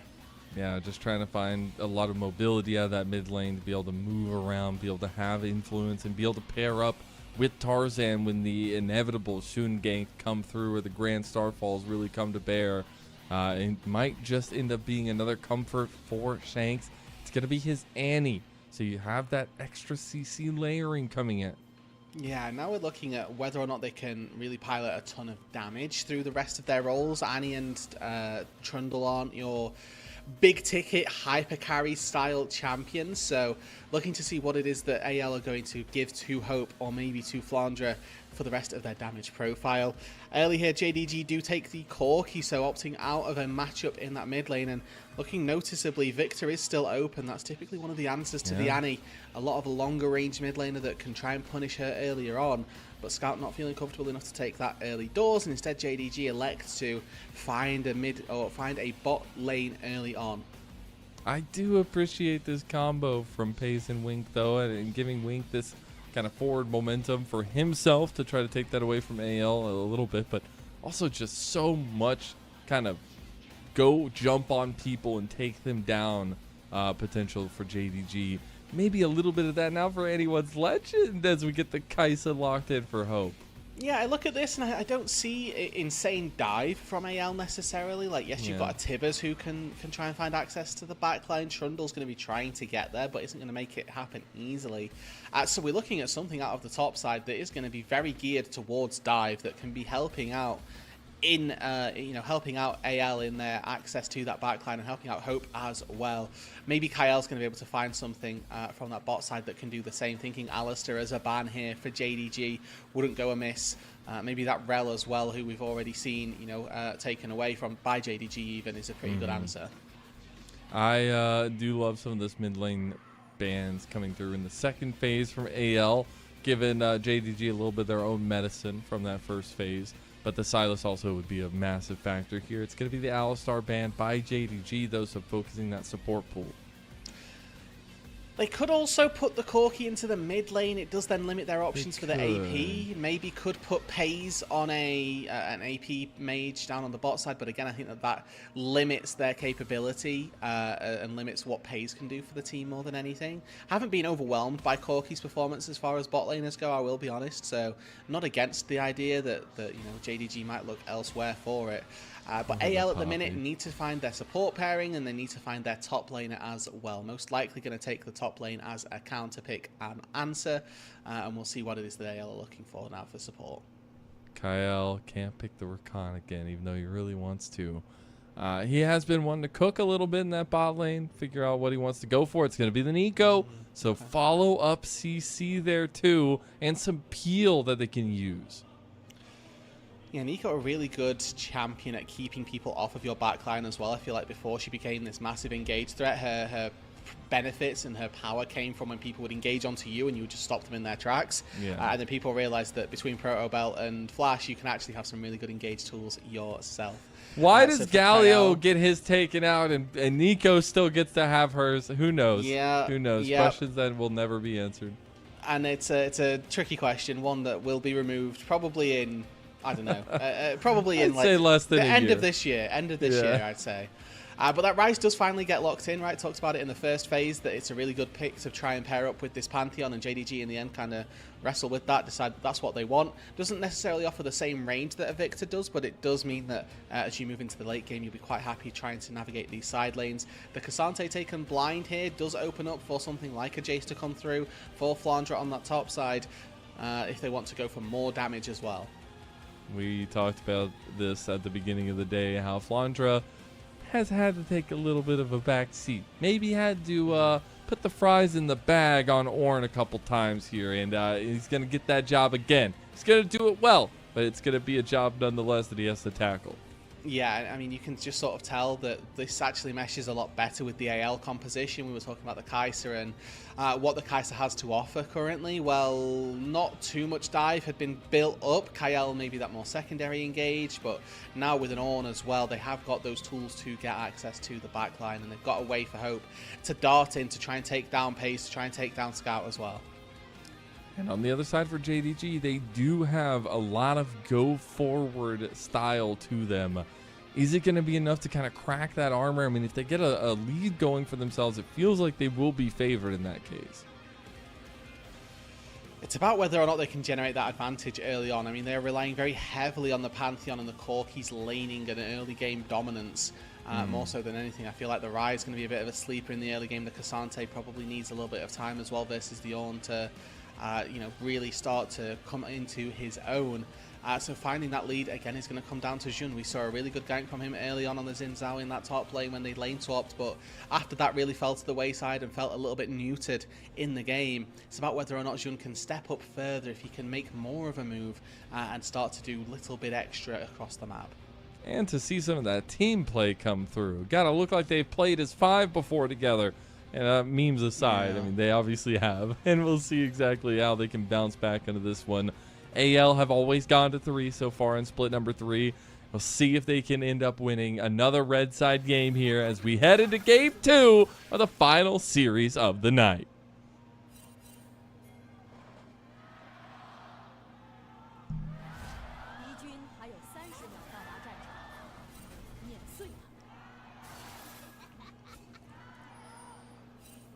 They're giving it their all there. I like it. Yeah. Another level 1 coming through. Alright, not bad. As both Not teams get a little bit of bad. Gyos and their trade of those brushes, or a trade of wards in those brushes. So both the bot lane is going to be at least a little bit familiar with what it is that either one is going to look to achieve in the early stages. Again, a reminder that we expect to see a really big advantage for AL in the bot lane early on, just because this Nico with the Comet is going to look to try and harass, try to poke out both Haze and Wink. Should make those engage opportunities for the bot lane of JDG quite difficult. Looks like both junglers going to be starting up on top side. I like this move from the bot lane 2v2. Just see who can get that advantage going for themselves. And just as a little peek through to the future, who do you feel like wins in the ultimate scaling combat? In the ultimate moment, 35 minutes in, I'm leaning on JDG a little bit. I can never count out a Kai'Sa. I'm going to be honest. Yeah, you're right. You're right. That's my other side of this, is that if we see Hope go this AP poke Kai'Sa, like it's just so difficult to ever get in range of a Kai'Sa, and by the time that you do, she's normally landed 2 Ws on you, and you're already like super chunked and probably lose anyway. It's really tricky though, and it is a close one. Ryze and Corki don't scale badly; they are just short range. Yeah, that's gonna be something they have to contend with as well. A little bit of vision game being played here. JDG will know the path from Tarzan, will know the timing at least. But with these paths going down towards bot lane, we know that's exactly where the focus is going to be, because you can really springboard off of that into a lot of things. The thing we loved about AL in that game 1 was the jungle constriction they put on JDG in terms of neutral objectives. And Tarzan has always been really good at that, mainly linking up with Kyle to potentially make some of those things happen. I do think that's going to be a little bit neutered in this game, just because Kyle wants to really punish through this early game, use the power of the Nico with Comet to keep JDG at bay. And honestly, one of the real weaknesses of Kai'Sa is her ability to lane. So if you can use a really strong support to navigate those weaker portions of Kai'Sa's game, then that's a really big benefit to AL, and will give Hope the ingress to the game that he needs to be a powerful threat. This jungle matchup going to be pivotal as ever, but also still going to go back to mentioning one of my favorites that we've had in kind of the new age of the LPL, both guys. He's finding some cerebral ways to think about things. Tarzan typically going for some unique paths, trying to find the way into the jungle matchup itself. And as we see them come to a head, it's all over the Scuttle Crab. And we'll see who ends up taking it first. Tarzan going to use that frozen ground. He has so much extra damage here, but Shun trying to line things up here. Tarzan getting a little bit low. He wants to be able to flash over that wall. Shanks has the first move, and they will not have Scout. He's going to be able to TP back, but both mid laners are going to reset off that. The flash plays coming through, potentially coming in here, as Wink can go for it. Hope tries to get over the wall. Pays ends up falling with the Valkyrie, but won't be able to follow damage through. So some of the spells burned, and they still want this. Scouts coming in to push the wave. AL, they need to rescue this here. You can see Shanks dropping waves mid to get here in time, but he's going to be too late. Oh, it's too late. Hope is going to be left. No, the CC. Kyle, you absolute monster. They aren't able to get Pays, though, in the end. They might be able to chase, though. They do want it. Shanks can't find the angle there. And that's first blood for JDG. And that there is the pinnacle, really, of what we were hoping for from JDG, and what we've seen from Jun almost. This unwillingness to accept defeat there, where he just says, I'm actually going to keep going, and, you know, if you join me, then great, but we are looking for this dive, and we actually got to see a little bit of the team joining up there as Flandre. Double flash play in the top side. Flandre wanted that solo. Had the brittle proc there, but can't find Xiaoshu. Very close one, though. Looking at the way that these two top laners are scuffling it out, K'Sante typically a very good answer to the Ornn in the laning phase in particular, but you know, we're getting to see Flandre there run a little bit of that top matchup, forcing the flash early on, even though it is traded. Small advantages being picked up by Flandre, and that gold lead in the top lane as well, dead even. We were highlighting Xiaozu for his ability in this season to really step into group ascend after having been a Nirvana top laner for split number 2. His ability to sort of meld in quite well to this first split and to this top tier has been pretty good. Yeah, it's nice to see some of the talent from RNG be spread across the league here when things not going so well for them, and trying to get a little bit of that out into other teams, and now thinking about how that impact's going to be here. I mean, the K'Sante is going to have a lot of impact in these fights, and especially kind of weeding out that front line, being able to kind of be that buffer for the squad. But we've had objectives up on the table for a little bit here, Rude Dude, and no focus on it just yet. It's an Infernal Dragon first up for the Dragon stacking, and in about 1 minute and 40, it's the first grub spawn. At the minute, it's JDG with that early pressure, the early team making the move down there, and I think that with this swap coming through, Shanks being on the top side probably stops AL from wanting to take this fight. And that means that that's just all it's going to be.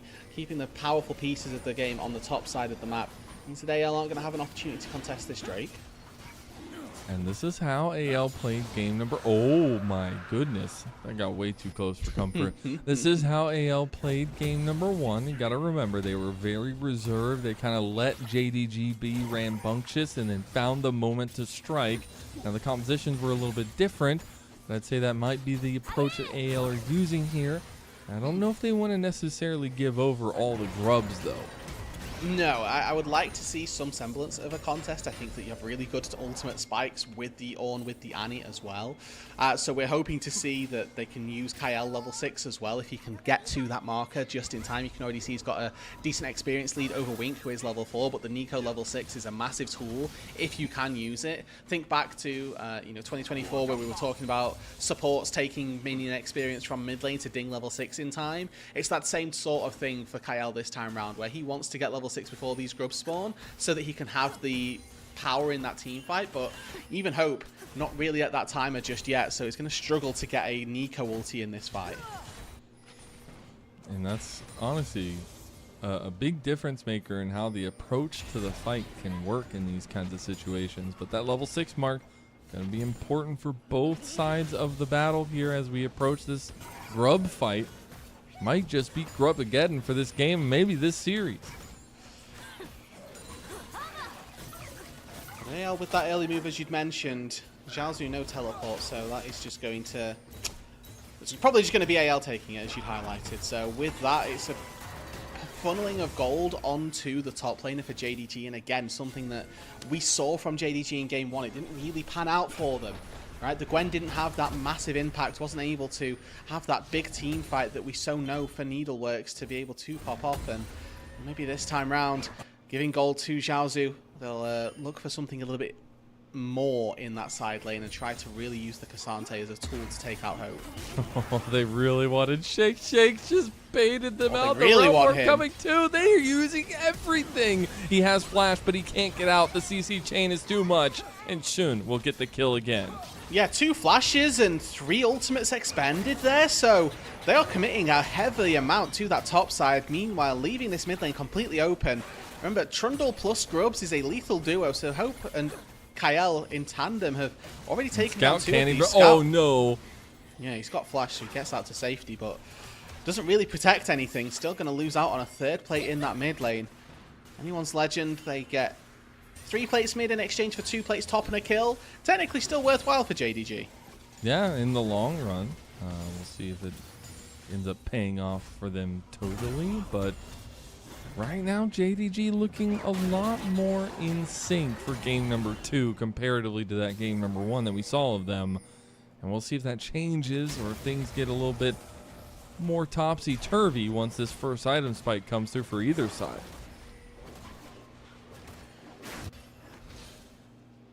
It is going to be that Dragon 90 seconds time, which those first item spikes are particularly important at, I love the Thornmail.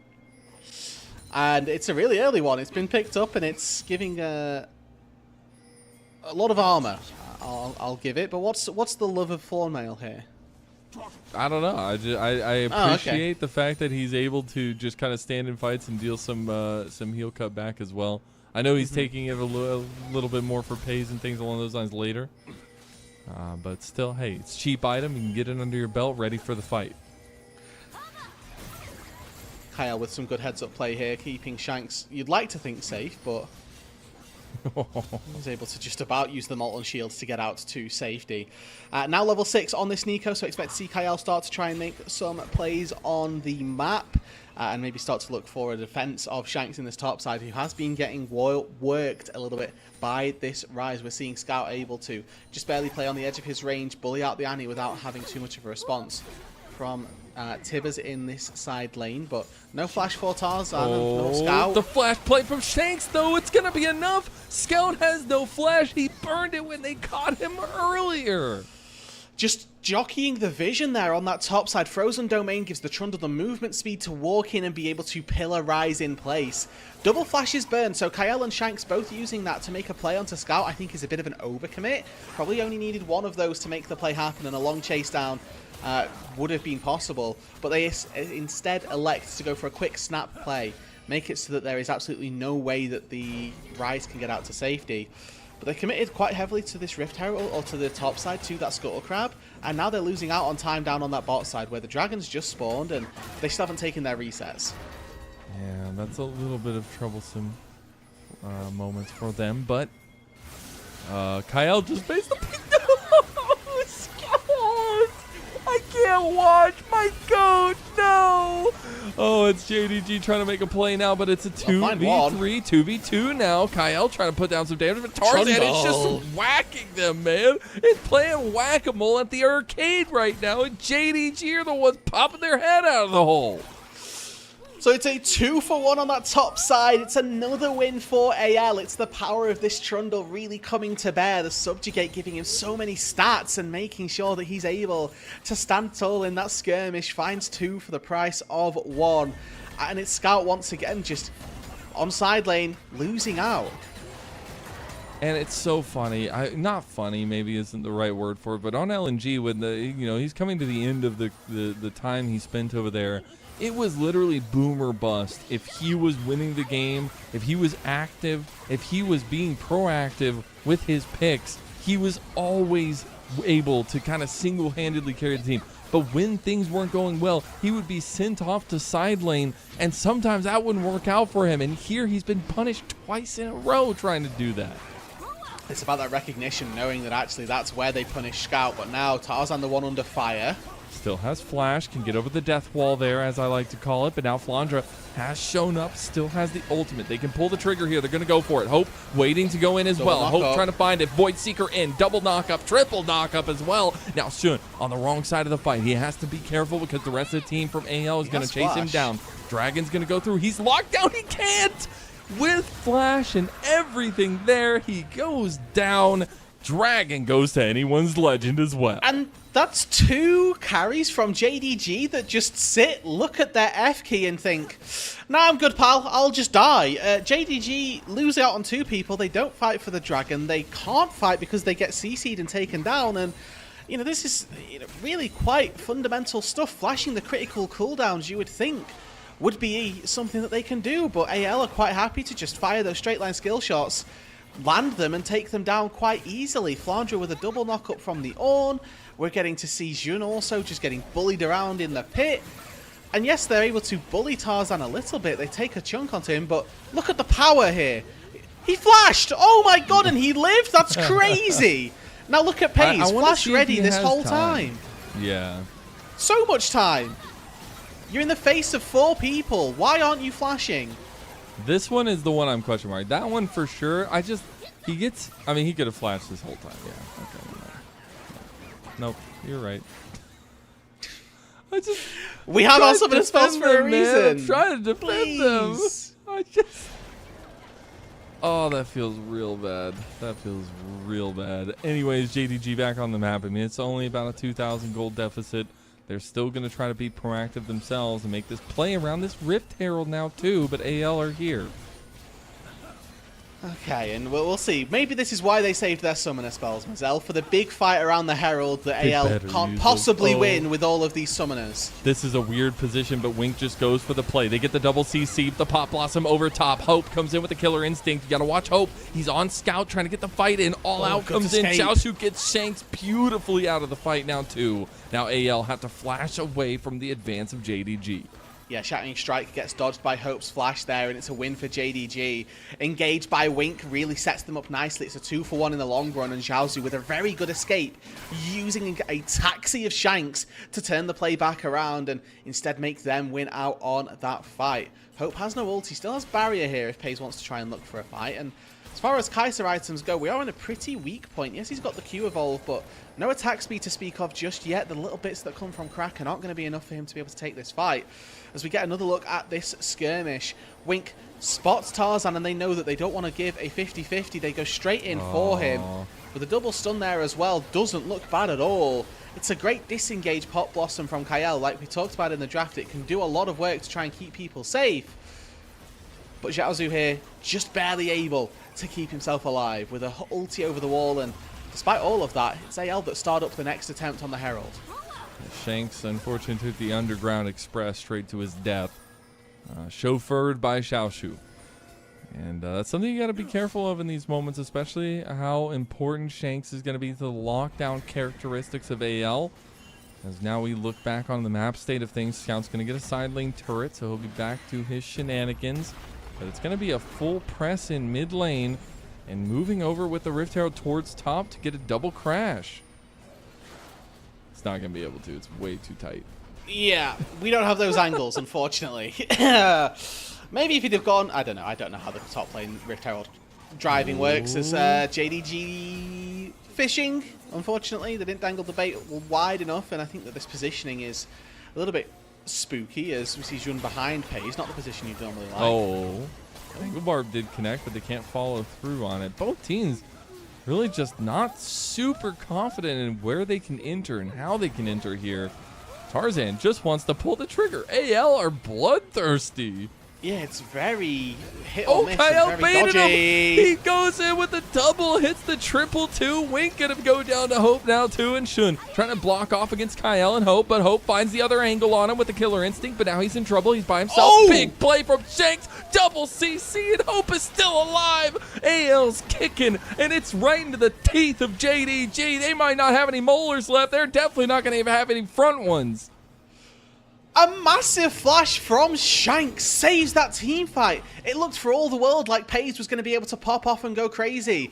Not the case though. Shanks immediately flash stuns, catches Paze out, and it then gives just enough damage for Hope to be able to win that 1v1 between the marksmen in the back half of this fight. Wink dodging massively here, missing out on that Shattering Strike. Why is he walking in? Gets caught by Kael, and it's a 2-for-1 deal. They catch out Wink, they catch out Jun as well, but then Paze here, free hitting this whole time. You're thinking he's getting good damage onto Hope, actually. What could change this? Well, it's a flash W from the Annie. The Disintegrate follows through as well, and had that not came through, Hope probably loses out on that side fight. Kael probably dies to him as well, and then the rest of this looks completely different.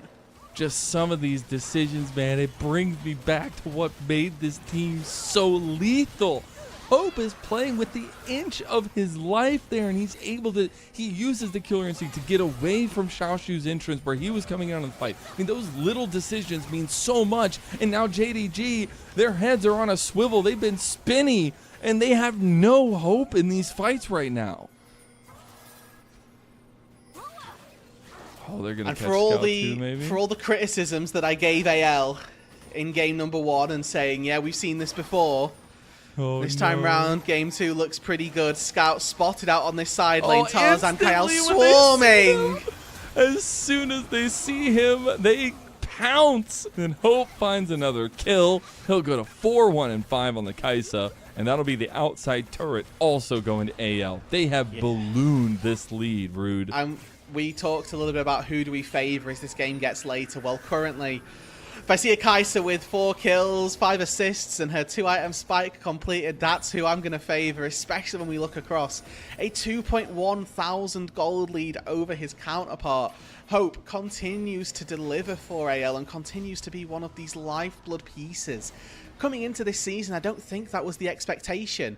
The bot lane trio of Shanks, Hope, and Kael had been together for a little bit. They brought in Tarzan and Flandre to rejuvenate the roster, and we thought that they were going to be the pieces that became the most consistent. And credit to Tarzan for being able to step into that role and do exactly that. But I think that Hope has really delivered consistently in that facet too. And these last 2 series, it has been the Hope show. And you have to remember, I mean, we talked about it already. He made his big break on JDG in that 2022 roster. He got relegated to go to Team WE after that. He was there for over a year. And that was the team that had that crazy undefeated streak before they went to Asia Games and then fell apart. And then since then, over this last year, almost 2 years now, him and Shanks coming over, being the core pieces that this team was built around, and now paying off in spades, Rude. Yeah, it's really working out well for them, and if they can contest this Atacon and keep it for themselves, it puts this series in a very good spot. They do back away. The tanking of the Atacon, notoriously a tricky feat. And JDG able to force them off. They've still got Flandre's ulti, they've still got everything available to them. I think they're waiting on Shanks' flash probably as the main source of, I'd say engage, but mainly just the thing that they're waiting for the most. Everybody backs off, everybody takes their time. We've got 2 minutes on another dragon, and I expect to see AL make sure that they've got good purchase on that. With 2-1 on those already, would be a shame to see them lose out on that stacking. And I know we were extremely critical of this AL team, but I think in some ways you can give them a breath and you can't. You can talk about the MSI hangover, but you can also talk about needing some of that consistency. And I think we were so down on some of the performances because they looked honestly awful in a lot of those. And to see them start to bubble back to the surface. I mean, I'm not ready to say AL's back just yet, but these kinds of consistent performances are what you need to see from a top-level team, a team that received their first ever championship as an organization just last split in the LPL. Now AL going to force the memo, force the pressure, get this Atacon going, but it's going to be the pull onto the bot side of the fight. I think Flandre didn't really want to do that. The Atacon just buying time at least with the ult here for him. And he will end up getting that out with the rest of the team. So the permanent buff goes over, and all it costs is Flandre's ulti. It's just making sure that the Pantheon can't get in. If there's a flash and a steal, the game becomes a lot harder, or necessarily the fights are a little bit trickier. Flandre here just using his ulti as disengage, knowing actually we don't want to fight after this. We're just going to take the Drake or take the Atacon and be happy with that. Means they won't have called the Forge God for this dragon that's spawning 45 seconds before that comes up. But with the lead that they've got, with Shanks now having flash again, Kael having flash as well, maybe that doesn't need to be the case. Maybe they can just take the fight without the Ornn ulti. Yeah, honestly, really what they need is Kael to play with the minds of JDG or just find a big, at least Tibber stun play with Shanks. We'll have the flash available for it too. Dragon coming up now would be Soul Point on a Cloud Soul for AL. What's actually been really big is these mages coming to work for AL. 11 out of 12 kill participation for Shanks. Kael as well, 12 out of 12 doing really well, but JDG looking for a death brush gets spotted. Whoa, all right, they know that Kael there we can go! find a 3-man Pop Blossom into the double Tibber CC, and Hope goes to the backline. Hope finding the backside with the killer instinct and melts down 2 into parts. JDG being ripped from their very lives in front of our eyes. Yeah, Zhaozu finds one on the backside. He's able to take down the support, but it does not matter. Shanks the next one on the chopping block. Zhaozu! He does end up finding a little bit here. He doesn't have dodges. enough, though. And Shanks puts him down with the Flame Blast. And the ulti came back up. It's in time. And the Killer Instinct is not up. But the Void Seeker helps. And Pays gets chomped down by Tarzan. And Scout got caught up there by the knockup, probably thankful that his AD carry has to give his life for this. And that's the power that this AL composition has. The re-engage, the Orn ulti wasn't available for the initial fight, but just there and then he's able to find one extra on the backside of this. I will just say quick credit to Xiaozu for being able to look competitive in this fight, where the rest of his team kind of floundering around. Maybe the free access to the backline helped a little bit there, but it's anyone's legend coming out on top once again, and JDG looking for, again, a little bit of a desperation play. Kael sort of spotted this earlier on, and with a massive flash knock-up triple on the Pot Blossom, Junzi's going the wrong way.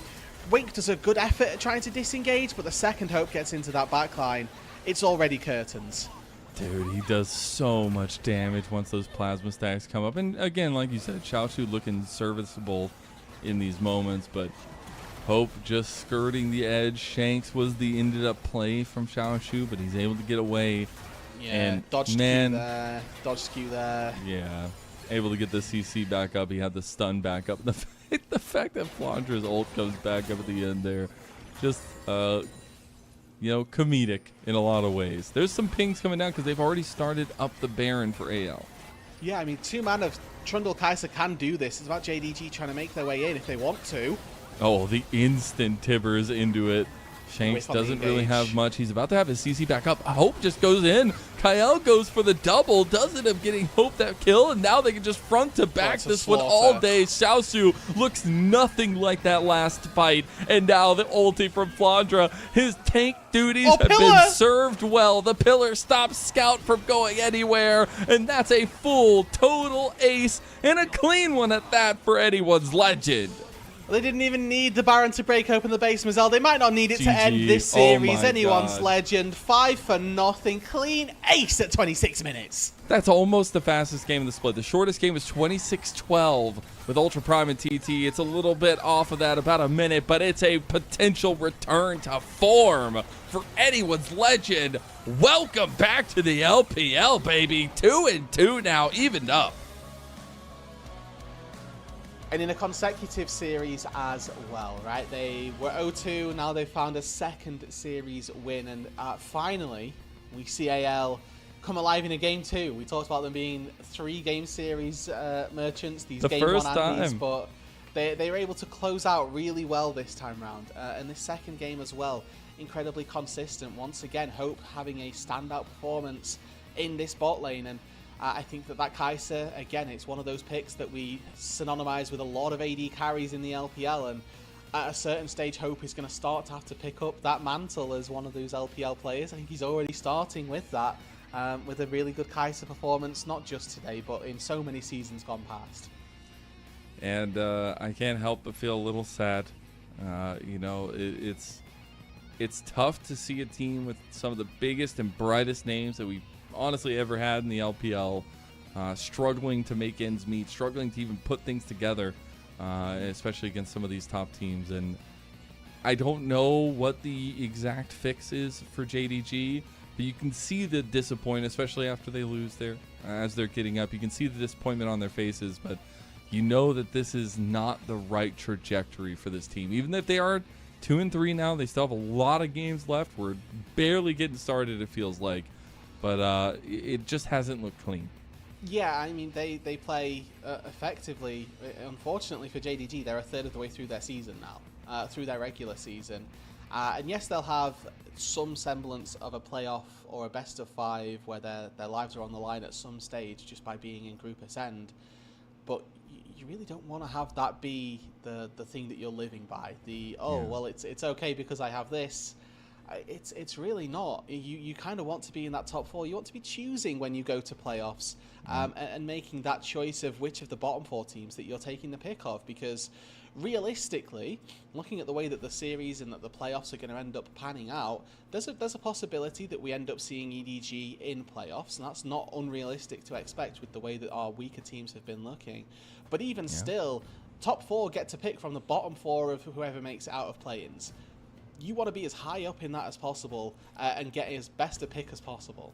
Yeah, you absolutely do. I think in that case, you look to see what the turnaround can be. And speaking of turnaround, I think AL absolutely incredible in a lot of ways. And I may be looking too much into it, but in split number 2, when you're looking at the regular season, JDG had their number. It was 2-2-0s when they had the double round robin and group ascend. It did not look close in those. Some of those games did, but it's nice to see that kind of full circle coming through where anyone's legend are the ones that take that forward foot in this matchup between the two orgs. Yeah, and I think that's a bit of growth as well, right? JDG had kind of been a bit notorious in split number 2 as having these weird games that they might just lose against teams that they might not have been expected to, but then against the top dogs actually didn't look too bad.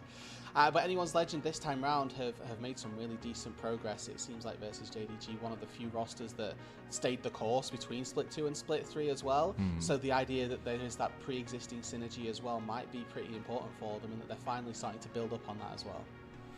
I am just wondering what, as we move forward for this one, what the AL trajectory is for themselves. Because, like, you can talk about the vibes, all the things behind the scenes, the tough schedule they've had coming into it as well, but they're going to have to catch up on games. They're going to have a lot of consecutive games. I mean, even we looked at last split, there were teams playing like 4 best of 3s in a single week. I don't know if we're necessarily going to get that this time around, but it could be close.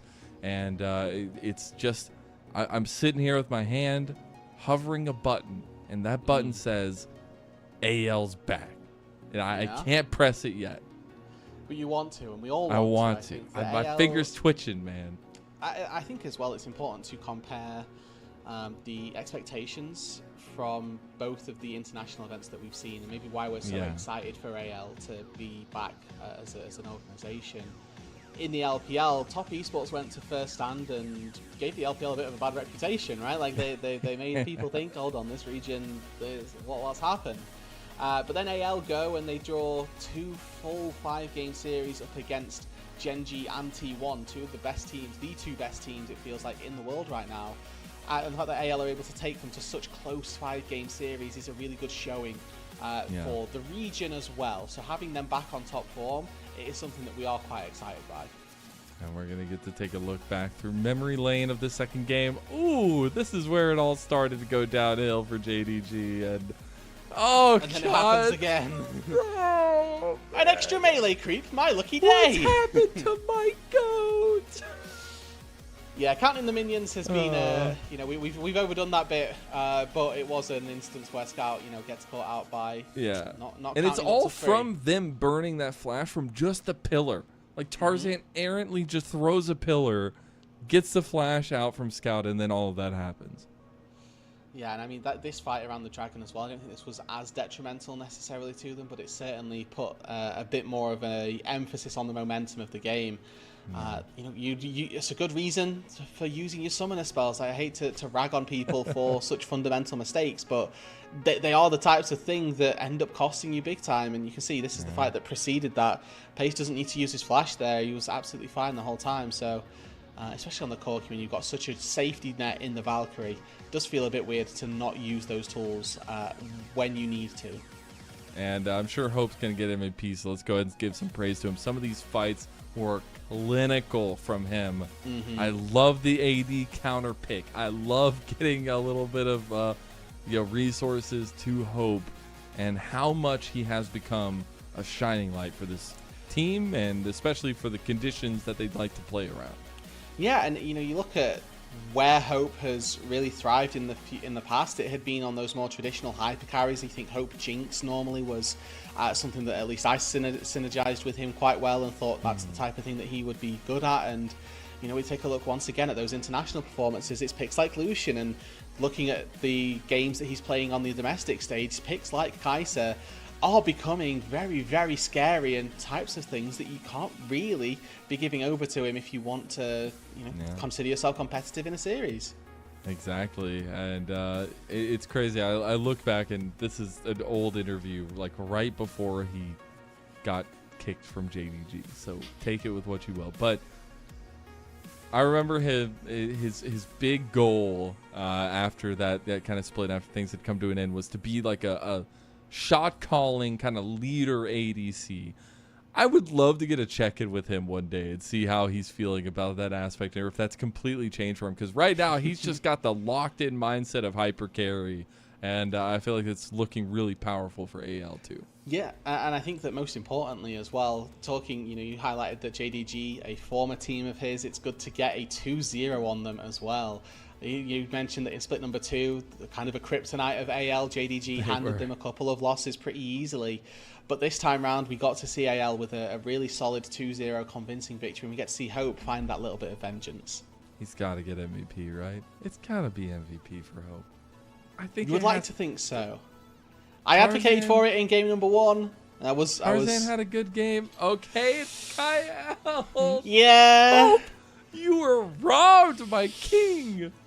Well, yes, maybe. I think Kyle as well. Like again, 90% kill participation, and up until like the Atacon fight down on the bot side, or one of the fights down in bot side, he was 100% kill participation. He was making a lot of plays happen. ADCs never get anything nice. In the LPL, hey man, we might be a little bit wrong on that. That's we love glazing the AD carries here. Let's be fair.